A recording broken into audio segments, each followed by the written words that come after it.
Apakah memperingati Isra Mi'raj termasuk bid'ah walaupun dikemas dalam bentuk pengajian?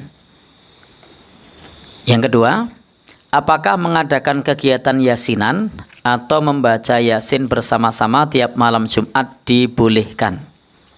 Baik, ini fatwa tarjih ya. Ingat, ini bukan jawaban saya. Nah, ini jawaban fatwa tarjih. Ya. Ini penting ketika pengajian menyampaikan kata-kata ini penting. Jangan sampai nanti kemudian saya yang dijadikan sasaran untuk melampiaskan dalam tanda petik kekesalannya. Bagaimana jawaban Majelis Tarjih? Mengenai masalah bid'ah ini pernah dijelaskan dan dimuat dalam majalah Suara Muhammadiyah nomor 11 tahun ke-87 Juni tahun 2002. Jadi edisi ke-87 nomor 11 ke-87 tahun 2002. Demikian pula nomor 11 tahun ke-88 Juni 2003 dan nomor 22 ke-88 November 2003. Namun akan kami tambah penjelasannya sebagai berikut. Jadi sudah pernah dibahas. Bid'ah ialah suatu perbuatan atau perkataan yang dipandang sebagai umurut ta'abbudi, urusan ibadah. Jadi di sini menurut tarjih, bid'ah ialah suatu perbuatan atau perkataan yang dipandang sebagai umurut ta'abbudi, urusan ibadah. Ibadah yang baru dan tidak pernah diperintahkan dan dicontohkan oleh Nabi. Jadi tidak pernah diperintahkan dan tidak pernah dicontohkan oleh Nabi semasa hidupnya. Dengan kata lain bahwa bid'ah adalah perbuatan yang ada konotasinya dengan umurut ta'abbudi. Tidak ada konotasinya dengan umuru ghairu ta'abbudi, dengan bukan urusan ibadah. Maka semua urusan ibadah didasarkan kepada nas-nas yang sahih dan makbul. Dijelaskan macam-macamnya dan cara-cara mengerjakannya. Seperti ibadah, sholat, zakat, puasa, haji dan sebagainya. Sebagai contoh adalah sabda Nabi Muhammad SAW, "Sallu kama ra'aitumuni usolli." Sholatlah sebagaimana kalian melihat aku sholat. Maka berdasarkan perintah itu kita pelajari dan cari pada nas-nas sahih dan makbul bagaimana tata cara Nabi mengerjakan sholat. Waktu-waktunya, apa yang dibaca pada setiap gerakannya, macam-macamnya, baik yang wajib maupun yang sunnah dan sebagainya. Demikian pula halnya dengan ibadah puasa, zakat, haji dan sebagainya. Kita wajib mengikuti tata cara, waktu dan aturan-aturan lainnya sebagaimana yang telah dituntunkan oleh Nabi Muhammad SAW. Maka bagi orang yang menetapkan cara-cara melakukan, seperti menetapkan waktu-waktu mengerjakan, bacaan-bacaan yang dibaca di dalam mengerjakan, dalam urusan-urusan ibadah seperti sholat, puasa, zakat, haji dan sebagainya, dan mengatakan bahwa itu ada perintah dari Allah dan Rasulnya, padahal tidak ada perintah, tidak ada dasarnya, diragukan kebenarannya, berarti telah berdusta terhadap Nabi Muhammad SAW dan kaum muslimin. Maka orang-orang yang mengadakan sesuatu tentang Nabi padahal tidak ada dasarnya berarti telah menyediakan tempat duduknya di neraka nanti sebagaimana sabdanya. Disebutkan dari sahabat Ali, semoga Allah Subhanahu wa taala meridhoinya, Nabi SAW bersabda, "La takdzibu alayya fa innahu man kadzdzaba alayya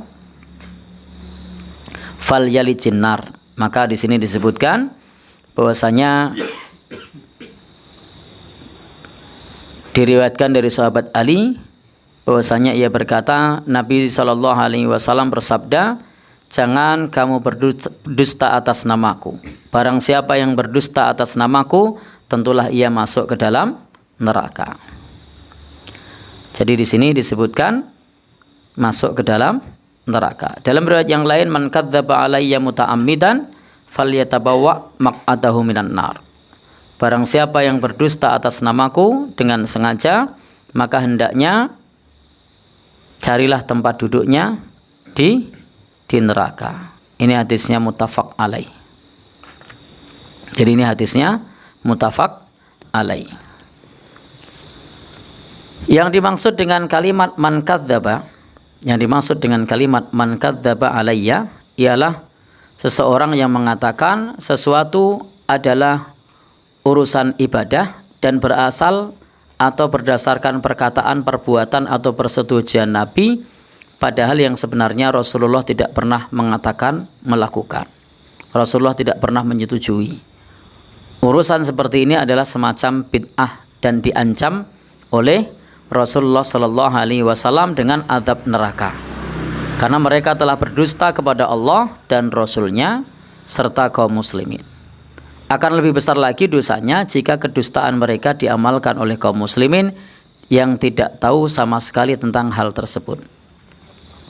Adapun mengenai umuru ghairut ta'abbudi, jadi mengenai perkara yang bukan merupakan urusan ibadah, boleh dilakukan sekalipun Nabi Shallallahu Alaihi Wasallam tidak pernah mengerjakannya, dengan syarat tidak bertentangan dengan prinsip-prinsip ajaran Islam.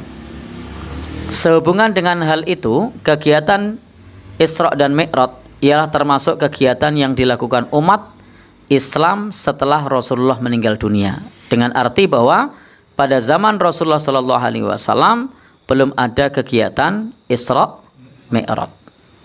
Nah, peringatan itu dilakukan oleh kaum muslimin di samping untuk mensyiarkan agama Islam, juga untuk memperingati turunnya kepada Rasulullah Shallallahu Alaihi Wasallam perintah melakukan sholat wajib 5 waktu. Maka dengan peringatan itu diharapkan dapat memperkuat tekad umat Islam untuk tetap mengerjakan sholat 5 waktu dengan sebaik-baiknya. Kegiatan ini termasuk perkara bukan urusan ibadah. Bukan ibadah yang langsung ditujukan kepada Allah.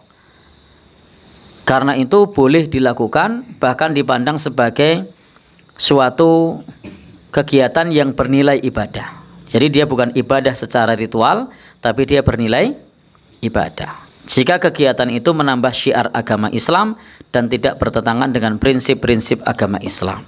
Maka kesimpulannya, menurut tarjih, yang tidak boleh itu kalau di situ ada ritual tertentu, seperti mengadakan sholat Isra Mi'raj, tidak ada tuntunannya, atau membuat rangkaian zikir tertentu pada saat Isra Mi'raj, itu tidak ada tuntunannya, tidak dibolehkan.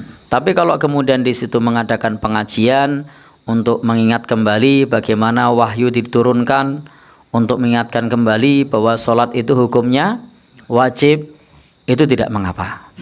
Yang tidak dibolehkan adalah kalau di situ kemudian mengadakan amalan-amalan khusus yang tidak pernah diajarkan oleh Nabi.